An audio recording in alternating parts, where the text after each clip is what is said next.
এই ভিডিওটা শুনেন, এটা খুব মূল্যবান আলোচনা করেছেন উনি, শুনেন। 200 সিট নিয়েও পার পাবেন না, শেখ হাসিনার সিট আরো বেশি ছিল। এই সরকারকে আমরা লাল কার্ড দেখাতে আস্তে আস্তে ফিল্ডে নামছি। ভবিষ্যতে জনগণের দৌড়ানি তারা খাবে। যে হাসিনা উদ্বোধন করে দিয়ে গিয়েছে, আমি এখন এখান থেকে ফসল তুলবো।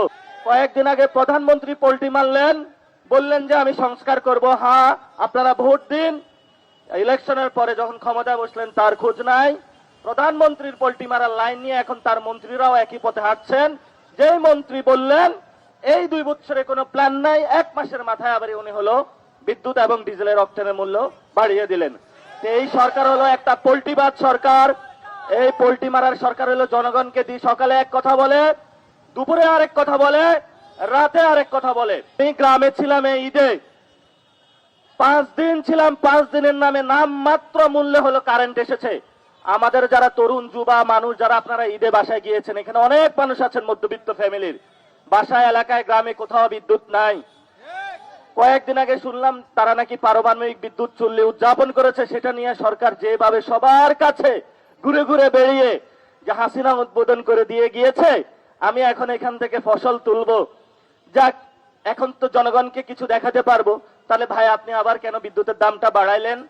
এজন্য আমরা সরকারকে বলবো, যিনি প্রতিমন্ত্রী রয়েছেন অমিত, যাকে রিনিউয়েবল এনার্জি সেক্টরের দায়িত্ব দেওয়া হয়েছে, এবং যিনি পূর্ণমন্ত্রী রয়েছেন টুকু, এই 2টা ব্যক্তি জ্বালানি সংকট বাংলাদেশে তারা প্রতিহত করতে ব্যর্থ, এবং জ্বালানি সংকট যে নিরসন 2 জন মন্ত্রী ব্যর্থ।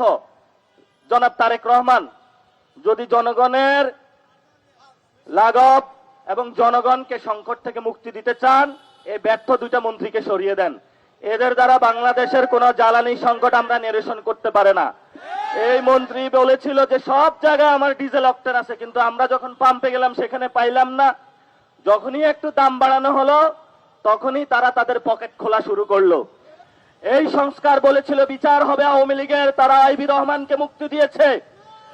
এই সরকার বলেছিল 2 বছরের আগে জ্বালানির মূল্য বৃদ্ধি হবে না, বিদ্যুতের দাম বৃদ্ধি হবে না, তারা আবার জনগণের সাথে পল্টি দিয়েছে। আমরা স্পষ্টত আজকে এই প্রোগ্রাম থেকে বলতে চাই, এই সরকার হলো পোল্টিবাজ সরকার বা পোল্টি মারা সরকার। এই সরকারকে আমরা লাল কার্ড দেখাতে আস্তে আস্তে ফিল্ডে নামছি। ভবিষ্যতে জনগণের দৌড়ানি তারা খাবে, এবং 200 সিট নিয়েও পার পাবেন না। শেখ হাসিনার সিট আরো বেশি ছিল। শেখ হাসিনার দাদা বাবুও ছিল, আপনাদের দাদা বাবু নাই, আর এত সিটও বেশি পান নাই। শেখ হাসিনার আরো অনেক বড় বড় কত কিছু ছিল। ইট মারেন, পাটকেল মারেন, ডিম মারেন, অস্ত্র নিয়ে আসেন, হকি স্টিক নিয়ে আসেন, কোন স্টিকেই কাজ হবে না।